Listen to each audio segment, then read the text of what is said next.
NEET UG, एक ऐसा नाम जिसने हाल ही में लाखों छात्र के भविष्य और देश के एजुकेशन सिस्टम पर कई बड़े सवाल खड़े कर दिए।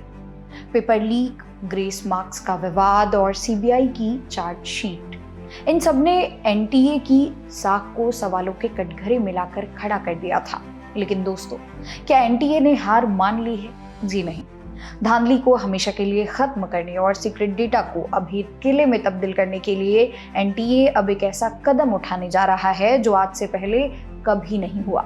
एनटीए ला रहा है 7.5 करोड़ का एक महा सिक्योरिटी प्लान, एक ऐसी हाईटेक सुरक्षा व्यवस्था जिसे भेदना किसी भी पेपर लीक माफिया के लिए नामुमकिन होगा।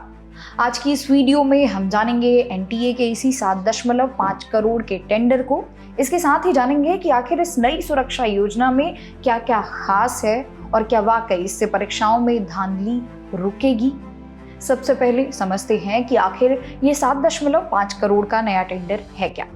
दरअसल एनटीए ने एक प्रोफेशनल सिक्योरिटी एजेंसी को हायर करने के लिए एक बड़ा टेंडर फ्लोट किया है। ये टेंडर कोई आम गार्ड्स की भर्ती के लिए नहीं है। ये कॉन्ट्रैक्ट शुरुआत में 2 साल का होगा, जिसे कंपनी की परफॉर्मेंस के आधार पर एक साल करके आगे भी बढ़ाया जा सकता है। इस एजेंसी का क्या काम होगा, आइए जानते हैं। एजेंसी को दिल्ली के मिंटो रोड स्थित एनटीए मुख्यालय, ओखला के क्षेत्रीय office, warehouse, record room और सबसे अहम गोपनीय परीक्षा सामग्री वाले स्ट्रॉन्ग रूम की 24 घंटे यानी दिन रात निगरानी करनी होगी। इसका सीधा सा मतलब ये है कि अब एनटीए के सर्वर रूम या डेटाबेस के आसपास कोई भी अनधिकृत व्यक्ति भटक भी नहीं सकता। स्वास्थ्य और शिक्षा से जुड़ी इतनी बड़ी परीक्षाओं को निष्पक्ष कराने के लिए एनटीए अब किसी भी स्तर पर ढिलाई बरतने के मूड में नहीं है। अब आप सोच रहे होंगे कि सरकारी टेंडर है तो जो कंपनी सबसे कम पैसा मांगेगी उसे काम मिल जाएगा। अगर आप ऐसा सोच रहे हैं तो आप गलत हैं। यहीं पर एनटीए ने सबसे बड़ा गेम खेला है। एनटीए ने साफ कर दिया है कि सुरक्षा के साथ कोई समझौता नहीं होगा। इसलिए इस बार QCBS यानी कि quality and cost based selection model अपनाया गया है। इसका मतलब है कि 70% नंबर कंपनी की तकनीकी क्षमता, उसकी पावर और उसके अनुभव को दिए जाएंगे। पैसों का वेटेज सिर्फ 30% होगा, यानी जो कंपनी सबसे बेहतरीन ट्रैक रिकॉर्ड वाली होगी, जिसके गार्ड्स और सिक्योरिटी सिस्टम सबसे एडवांस होंगे, जिम्मेदारी उसी को मिलेगी, चाहे वो थोड़ी महंगी ही क्यों ना हो। इस टेंडर की शर्तें इतनी सख्त हैं कि कोई भी एरी-गरी कंपनी इसमें हिस्सा ले ही नहीं सकती। शर्तें ध्यान से सुनिए। कंपनी के पास सिक्योरिटी सर्विस का कम से कम 5 साल का अनुभव होना चाहिए।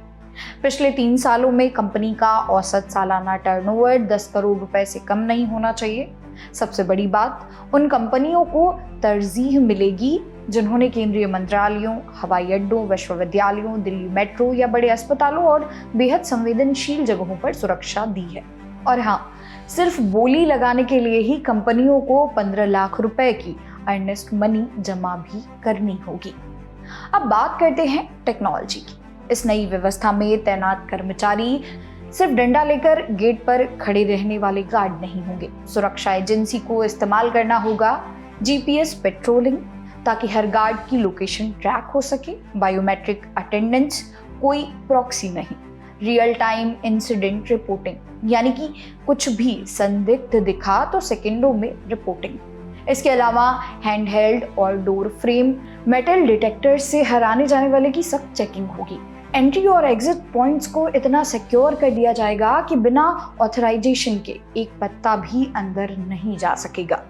हाल ही में नीट विवाद के बाद 60,000 से अधिक कर्मियों की तैनाती और अब ये 7.5 करोड़ का सिक्योरिटी टेंडर। ये साफ है कि एनटीए अब अपनी खोई हुई साख को वापस लाने की कोशिश कर रहा है। एक अभेद ढांचा तैयार हो रहा है ताकि आने वाले समय में देश का कोई भी होनहार छात्र ठगा हुआ महसूस ना करे। दोस्तों, एनटीए के इस बड़े कदम पर आपकी क्या राय है? क्या आपको लगता है कि इस हाईटेक सिक्योरिटी से पेपर लीक जैसी घटनाएं हमेशा के लिए रुक जाएंगी? कमेंट सेक्शन में अपने विचार जरूर साझा करें। अगर आपको ये जानकारी पसंद आई हो तो वीडियो लाइक और शेयर जरूर करिएगा। ऐसी ही एजुकेशनल वीडियोस को देखने के लिए हमारे चैनल को सब्सक्राइब करें। मेरा नाम है मोनाली पांडे। मिलते हैं अगली वीडियो में।